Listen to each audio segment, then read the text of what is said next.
Assalamualaikum warahmatullahi wabarakatuh.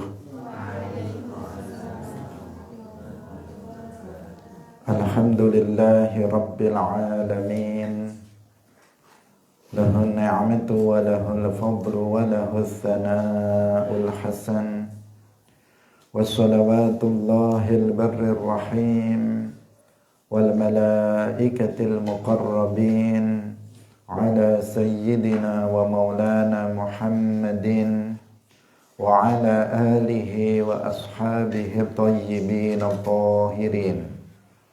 Allahumma la sahla illa ma ja'alta ahlil qubur minal muslimin wal muslimat. Al-Fatihah. A'udzu billahi minasy syaithanir rajim. Bismillahirrahmanirrahim. Maliki yaumiddin. Iyyaka na'budu wa iyyaka nasta'in. Ihdinas siratal mustaqim. Siratal ladzina an'amta 'alaihim ghairil maghdubi 'alaihim waladdallin. Amin.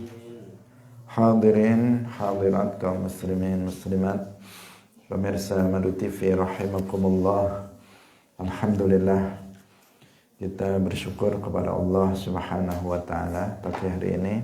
Allah Subhanahu wa taala masih melimpahkan nikmat-nikmatnya kepada kita semuanya, nikmat hidup sehat dan nikmat-nikmat lainnya, terutama taufik, karena hanya dengan taufik Allah Subhanahu wa taala kita mau melangkahkan kaki menuju majelis ilmu, majelis yang menjadi salah satu taman dari taman-taman surga. Semoga Allah Subhanahu wa taala memberikan keistiqomahan kepada kita semuanya. Amin ya rabbal alamin. Salawat dan salam semoga tetap terlimpahkan kepada junjungan kita, Nabi Agung, makhluk termulia, Nabi Muhammad sallallahu alaihi wasallam, para sahabatnya, keluarganya, serta seluruh umat Islam yang mengikuti beliau ila yaumil qiyamah. Kita ikhlaskan niat kita masing-masing, kita ngaji lillahi ta'ala. Hadis nomor 169.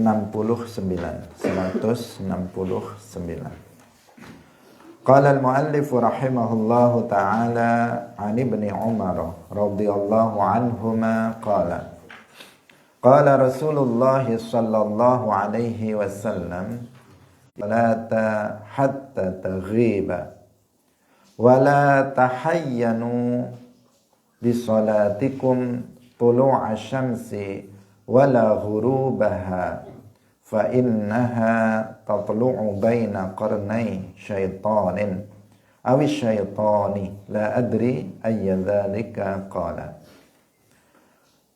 Qala wasdawuh sapa Ibnu Umar, qala wasdawuh sapa Rasulullah sallallahu alaihi wasallam.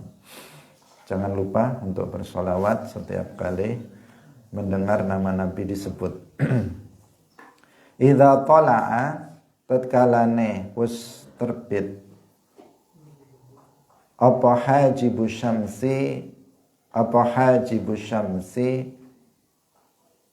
pinggire srengenge utawa alise srengenge, fada'u mongko ninggala sapa sira kabeh as-sholata ing salat, hatta tabruza sehingga pertelo apa asyamas.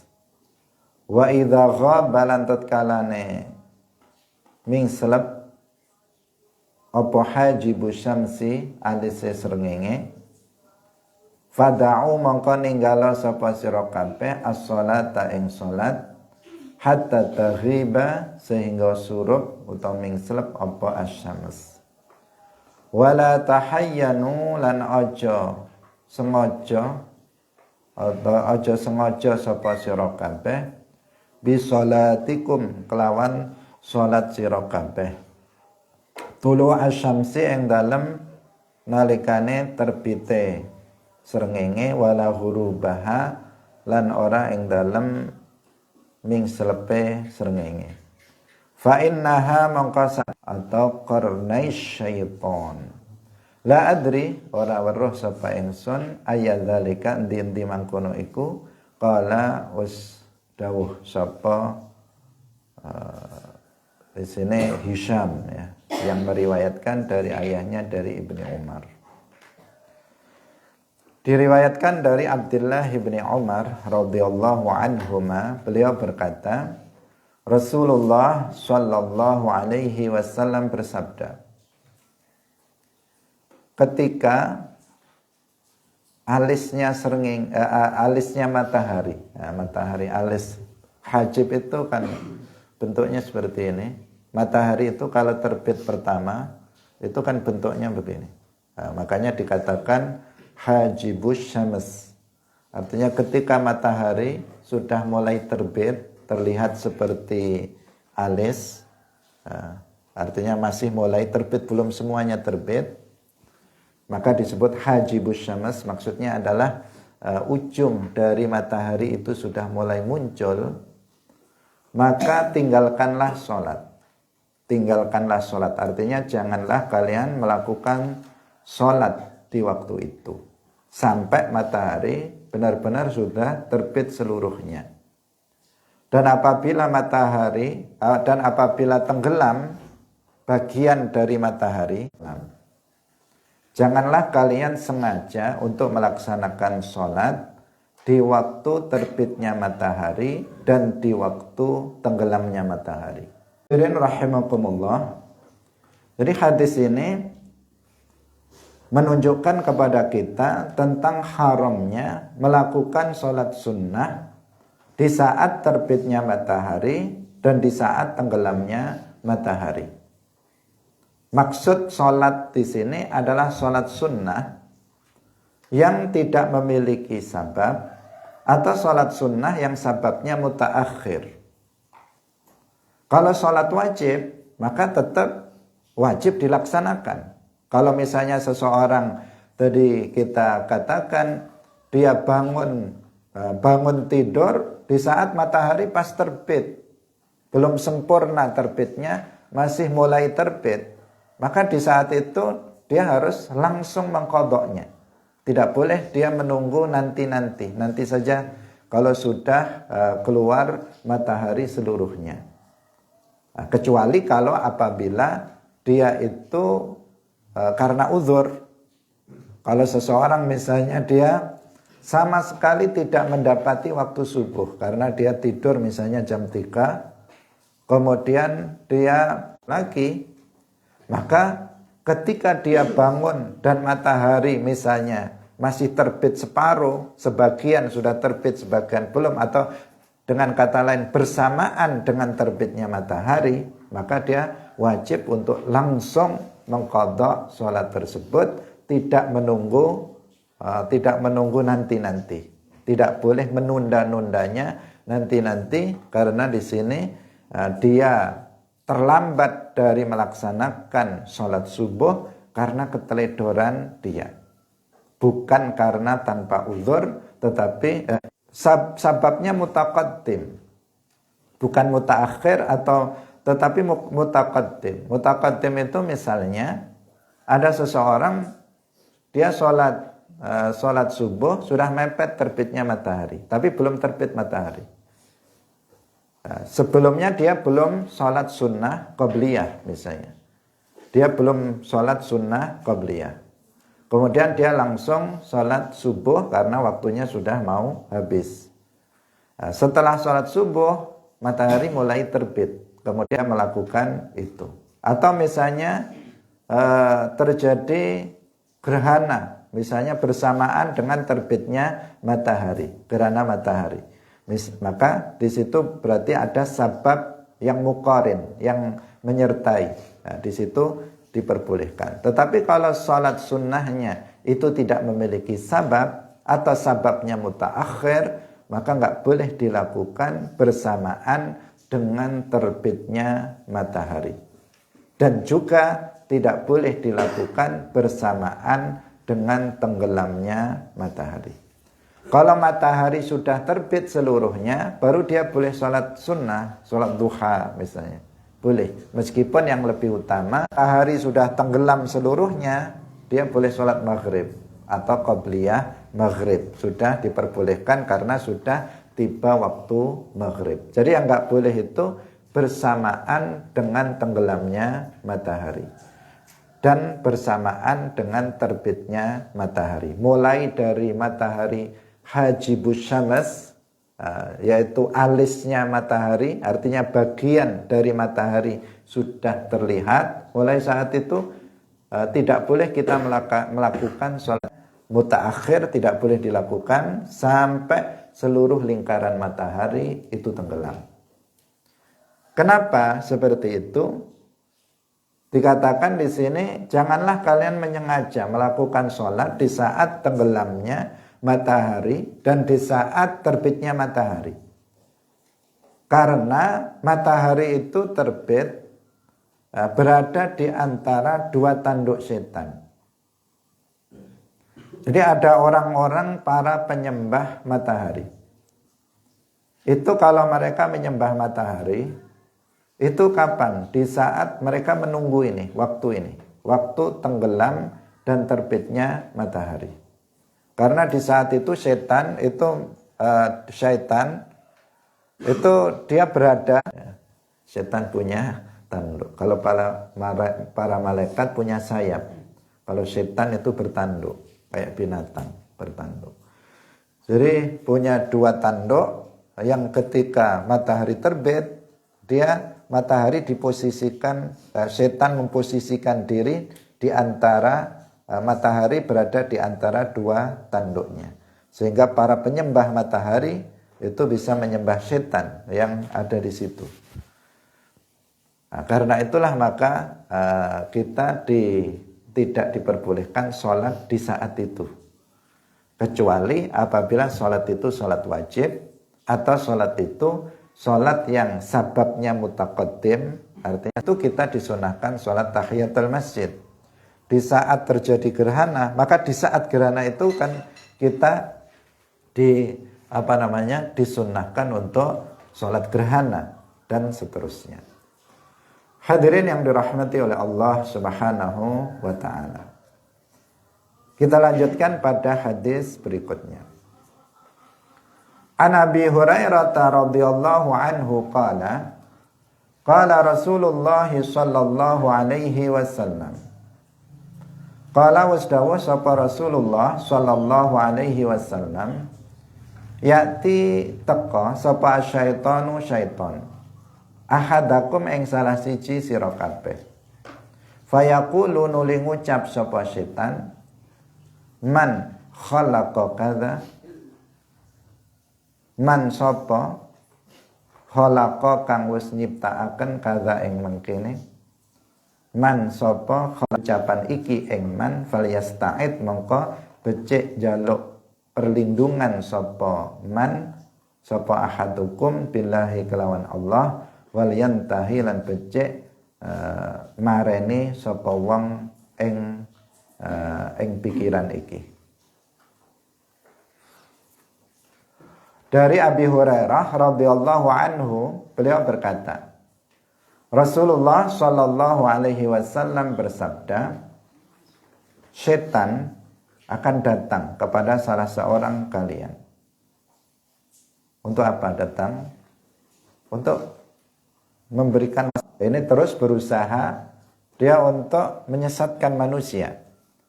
Berusaha untuk menyesatkan manusia agar kufur, agar manusia itu sesat dan kufur. Itu misi daripada syaitan. Maka syaitan akan datang yuwaswis. Dia berusaha untuk membuat seseorang itu was-was dan ragu-ragu. Hadirin rahimakumullah. Jadi ketika seseorang muncul was-was seperti ini, was-was yang ini sebenarnya adalah godaan syaitan. Was-was yang sengaja dilontarkan oleh syaitan pada diri kita.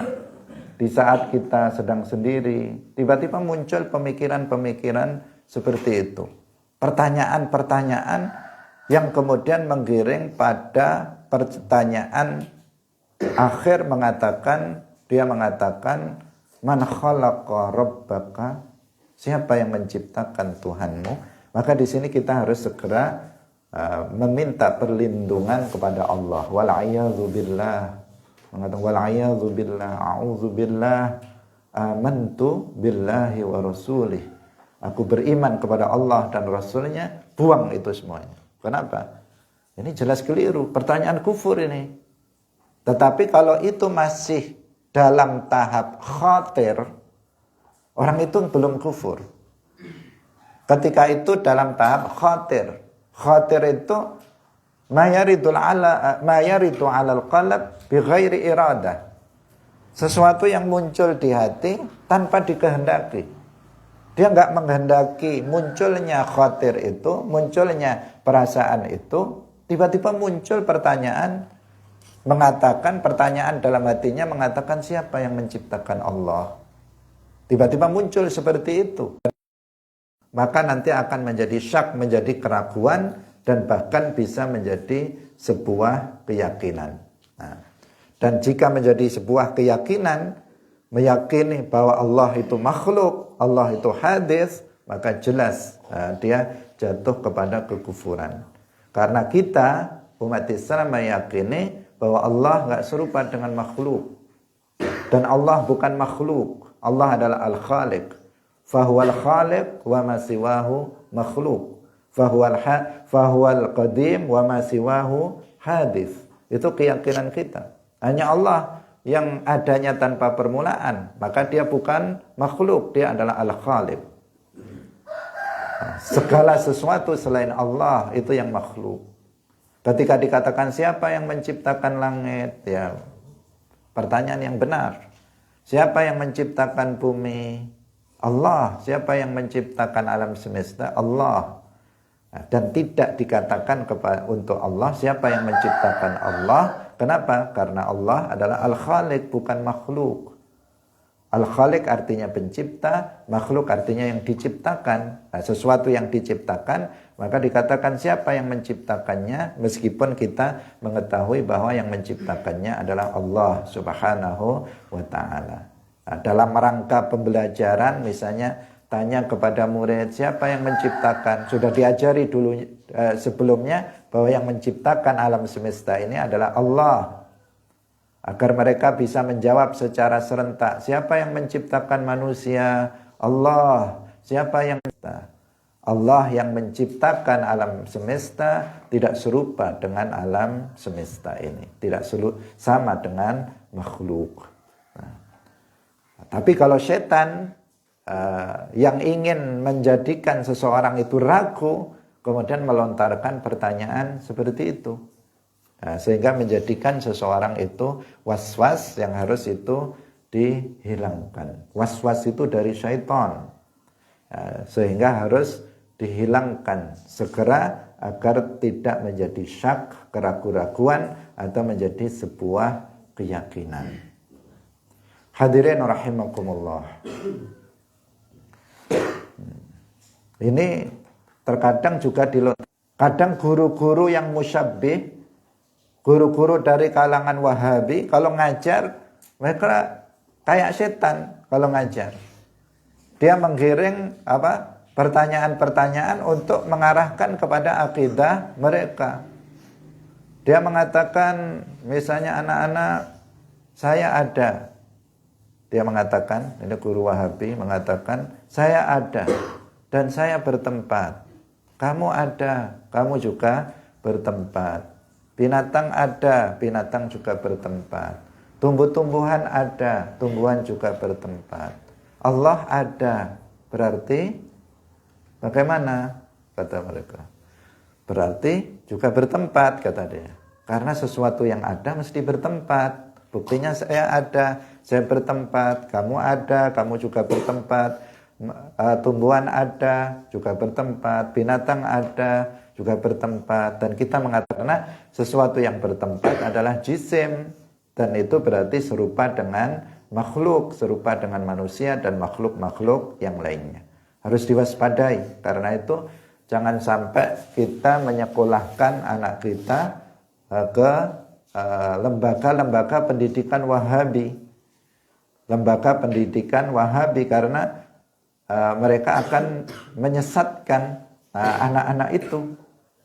Jangan sampai kita menyekolahkan anak dengan alasan apapun, apakah di sana belajar bahasa Arab misalnya, atau di sana untuk belajar komputer atau belajar lainnya. Kalau itu milik Wahabi, lembaga Wahabi, nggak usah dimasukkan ke sana, karena mereka akan membahayakan putra-putri kita. Bahkan ada mereka menggambar di di papan tulis, disebut digambar. Ini langit pertama, ini langit kedua, ini langit ketiga, ini keempat, ini kelima, keenam. Lah yang di atasnya ini arsy. Nah Allah ada di atas ini, kata dia. Ada juga yang mengatakan seperti itu. Wal'iyadzubillah. Karena itu harus diwaspadai. Jangan sembarangan kita menitipkan pendidikan anak kita. Jangan salah kepada orang yang kemudian berakidah sesat dan menyesatkan, seperti akidah Wahabi yang mengajarkan tasbih dan tajsim.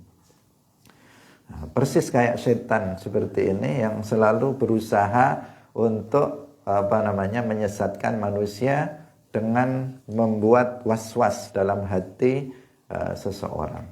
Bagaimana cara membuangnya? Kita katakan amantu billahi wa rasulih, buang. Pemikiran seperti itu, khatir itu kita buang segera dan kita bisa selamat. Dan ilmu yang akan jannati fara'aitu aktsara ahlihal fuqara. Wa tala'tu fin nari fara'aitu aktsara ahlihan nisa. Qala wasdawa sapa Kanjeng Nabi ittala'tu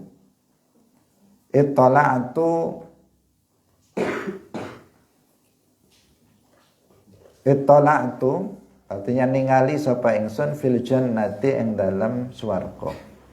Ahliha luweh akeh-akeh penduduk swarga. Al-fuqara'a wong-wong fakir. Wa tala'tu lan ningali sapa ingsun finnari ing dalem neraka. Fara'aitu nuli ningali sapa ingsun aktsara ahliha ing akeh-akeh penduduke neraka an-nisaa pira-pira wong wadon. Diriwayatkan dari Imran ibnu Husain dari Nabi Sallallahu Alaihi Wasallam bersabda, aku melihat di dalam surga. Artinya beliau masuk ke dalam surga dan melihat di dalam surga, aku melihat kebanyakan penduduknya itu orang-orang fakir. Dan aku melihat di neraka, tapi di sini Nabi nggak masuk ke dalam neraka. Melihat ketika Mi'raj, melihat pada neraka, dan aku melihat kebanyakan para penduduknya itu kaum perempuan. Apa yang disampaikan oleh Rasulullah adalah wahyu dari Allah, sehingga dipastikan kebenarannya. Hadirin rahimakumullah, hadis ini pertama menjadi dalil bagi kita Ahlus Sunnah wal Jamaah bahwasanya surga dan neraka sekarang ini sudah ada. Al-jannatu makhluqatun al-an. Surga itu sudah diciptakan, sekarang ini sudah ada. An-nar makhluqatun al-an. Sekarang ini neraka juga sudah diciptakan. Nah, letaknya di mana? Kalau surga itu letaknya di atas langit ketujuh. Di atas langit ketujuh, di mana bagian dari arsy itu menjadi atapnya. Itu untuk surga. Dia tidak menempel dengan langit yang ketujuh. Dia masih naik lagi, dari langit ketujuh naik lagi. Bukan langit itu menjadi lantainya, enggak. Dia masih naik dari langit ketujuh, dari arsy itu menjadi atapnya surga. Sedangkan neraka itu letaknya ada di bawah bumi ketujuh. Bumi kita ini bumi yang pertama, di bawahnya kedua, ketiga, keempat, kelima, keenam, ketujuh, ke bawah lagi. Bukan menempel pada bumi ketujuh. Neraka bukan berada di bumi yang ketujuh, tetapi masih ke bawah lagi. Itu kemudian ada Jahannam, neraka itu. Itu sudah ada. Di antara dalilnya adalah Allah Subhanahu wa taala berfirman tentang surga, u'iddat lil muttaqin. Surga sudah disiapkan untuk orang-orang yang beriman. Kalau dikatakan sudah disiapkan, berarti sudah ada. Kalau kita mengatakan misalnya makanan sudah disiapkan, berarti sudah ada atau belum? Sudah ada.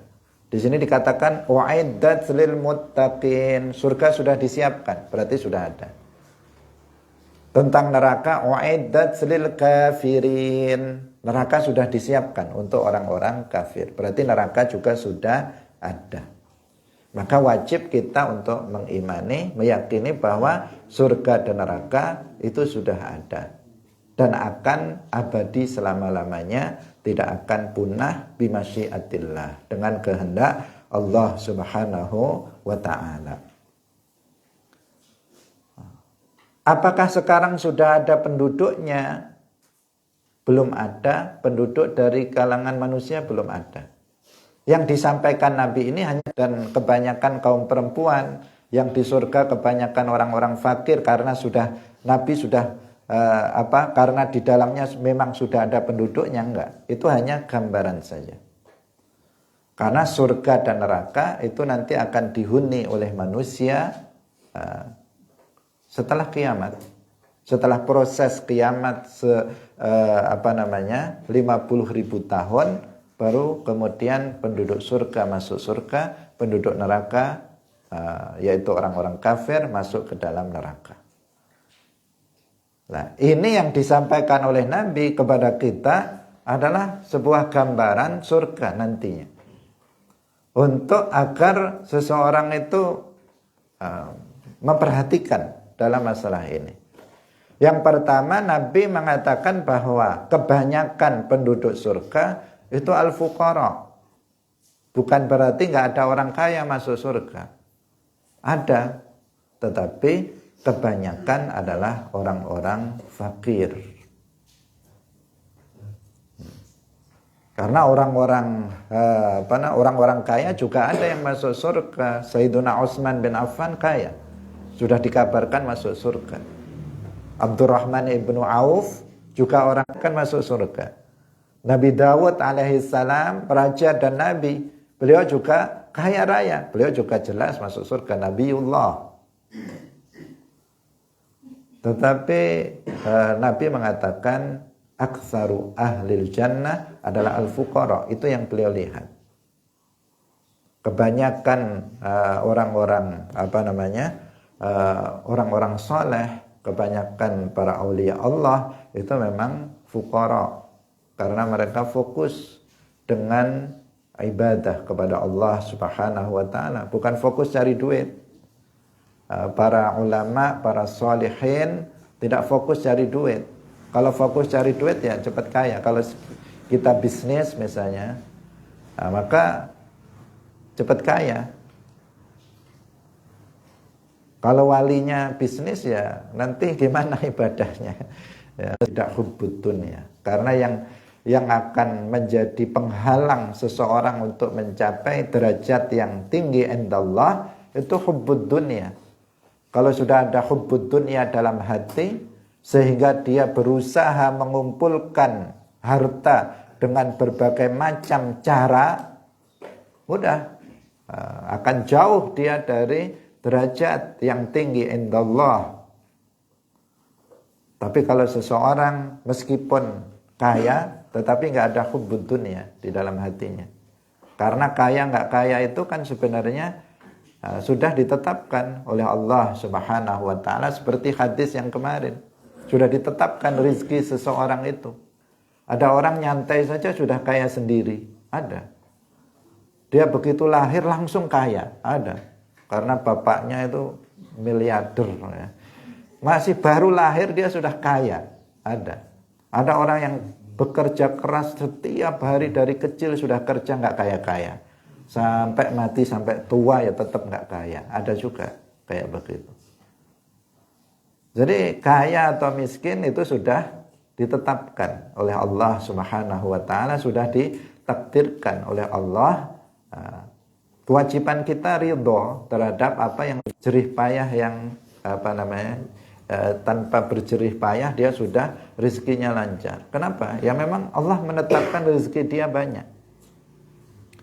Sebaliknya ada yang dia sudah ikhtiar, sekolahnya aja bisnis, ekonomi, pinter kalau sudah teori ekonomi, menghitung pinter, tapi dia miskin. Bisanya ngitung duit orang. Karena dia nggak punya duit sendiri. Ada yang kayak begitu.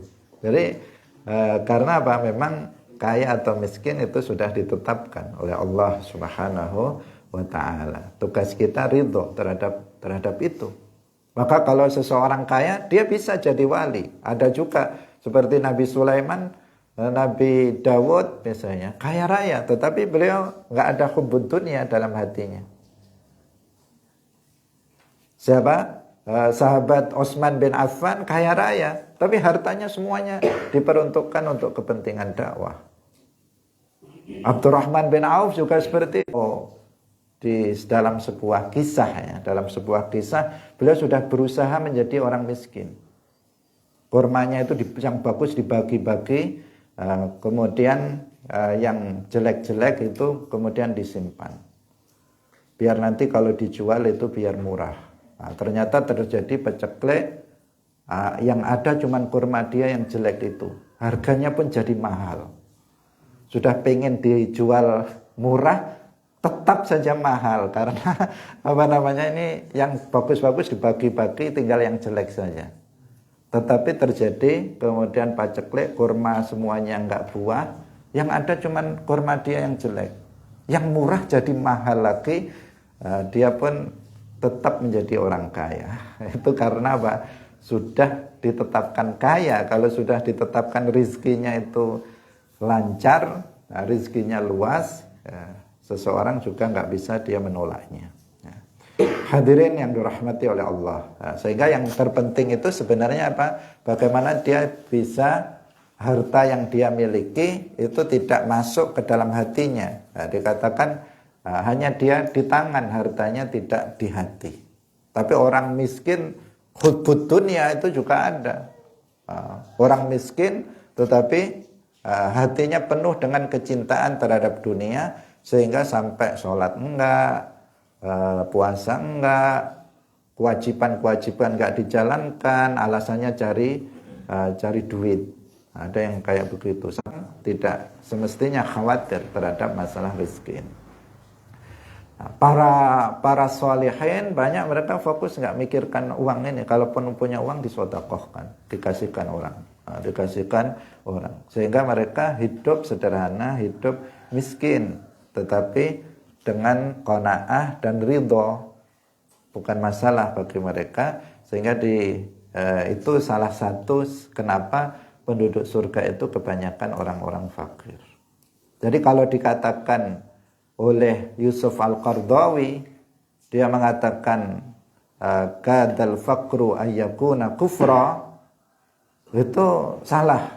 Ini harus diwaspadai karena banyak orang yang pakai perkataan Yusuf Al-Qaradawi ini, mengatakan kafir dikarenakan kefakiran. Ya memang ada, tetapi tidak bisa diklaim seperti itu karena hadisnya justru menunjukkan sebaliknya, kebanyakan penduduk surga itu fuqara.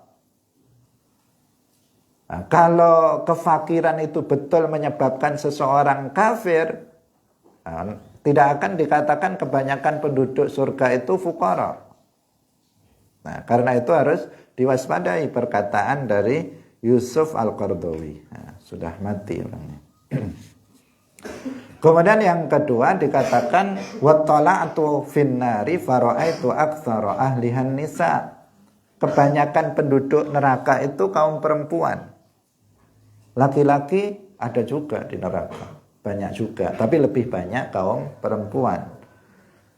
Ketika betungkirnal ashir, karena kalian kaum perempuan itu banyak melaknat. Banyak melaknat orang. Melaknat orang itu mendoakan orang jelek, mendoakan orang lain jauh dari rahmat Allah. Kalau dalam bahasa Jawanya suka nyukurne wong. Jadi kalau ada orang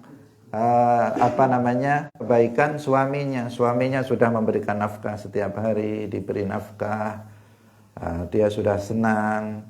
Kemudian suatu hari suaminya minta maaf, rizkinya nggak ada hari ini, hanya bisa ngasih sedikit, misalnya nggak seperti sebelumnya. Kemudian dia mengingkari yang sebelumnya, dia mengatakan, kamu mas nggak pernah membahagiakan aku, katanya begitu. Padahal anaknya sudah 5, dia bilang, kamu nggak pernah membahagiakan aku, nafkah selalu kurang terus menerus. Marah-marah istrinya kepada suaminya, mengingkari kebaikan suami yang selama ini. Semuanya dilupakan gara-gara satu hari yang itu yang bahasa nggak pernah itu yang jadi masalah. Jadi padahal pernah lebih sering, tetapi nggak pernah kamu membahagiakan aku, nggak pernah kamu membuat saya senang, nggak pernah kamu ngasih nafkah yang cukup. Padahal cukup terus sebenarnya. Yang kayak begini ini yang menjadikan banyak kaum perempuan itu masuk neraka, sebagaimana dikatakan oleh Rasulullah Sallallahu Alaihi Wasallam. Sampai di sini pengajian kita, semoga bermanfaat bagi kita semuanya. Barakallahu fikum, wallahu